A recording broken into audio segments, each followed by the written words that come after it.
বন্ধুরা, আমার চ্যানেলে তোমাদের সকলকে স্বাগত। আজ আমরা ক্লাস 5-এর রায়ান মার্টিন প্রশ্নবিচিত্রা থেকে পরিবেশের 11 নম্বর স্কুল সলভ করব।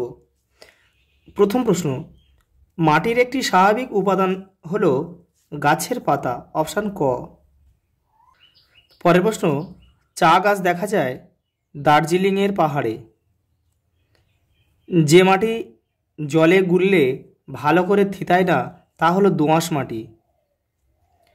চাষের কাজে ব্যবহার করা হয় গরু। রসিকবিল অবস্থিত কোচবিহার জেলায়।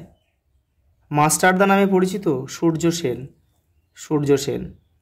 দুয়ের দাগে, ভারতের সংবিধান কে বানিয়েছিলেন? Doctor BR. আম্বেদকর।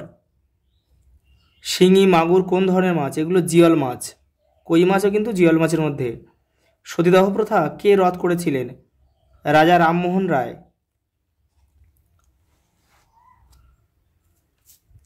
রেশম কীট পালনের জন্য কোন গাছের চাষ করার জরুরি? তুঁত গাছ। কোথাকার চা পৃথিবী বিখ্যাত? দার্জিলিংয়ের চা পৃথিবী বিখ্যাত। প্লেগ রোগীদের কে সেবা করেছিলেন? ভগিনী নিবেদিতা। পরের প্রশ্ন, 3 দাগের, হারভেস্টিং কি?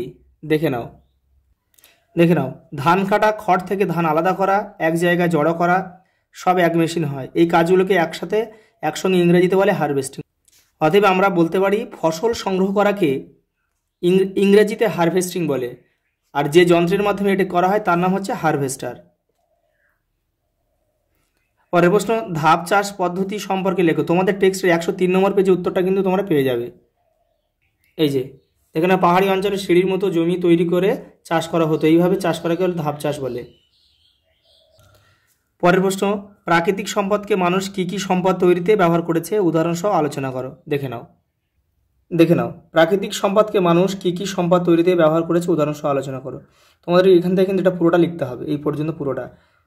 পরের প্রশ্ন, লুপ্তপ্রায় মাছ বাঁচিয়ে রাখার 2টি উপায় লেখো। 2টি লুপ্তপ্রায় মাছের উদাহরণ দাও। ন্যাদোস আর সরপুঁটি। আর এই লুপ্তপ্রায় মাছদের বাঁচিয়ে রাখার 2টি উপায়টা তোমরা এটা দেখে নাও। লুপ্তপ্রায় মাছ সংরক্ষণে কয়েকটি উপায় আলোচনা করো।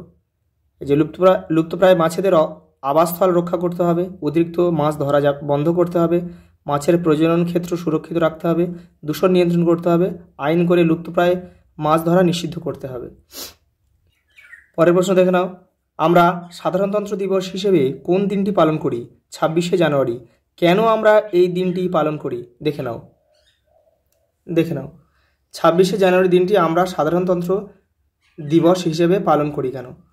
কারণ ওই দিনে ভারতের সংবিধান কার্যকর হয়েছিল। ভারতের জনগণ 26শে জানুয়ারি 1950 ভারতের সংবিধান গ্রহণ করে, অর্থাৎ ওই দিন ভারতের নিজস্ব সংবিধান কার্যকর হয়েছিল।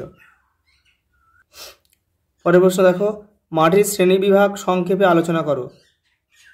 দেখে নাও, এই যে মাটির শ্রেণীবিভাগ সংক্ষেপে আলোচনা করো। দেখো এখান থেকে এই পর্যন্ত লিখলে হয়ে যাবে।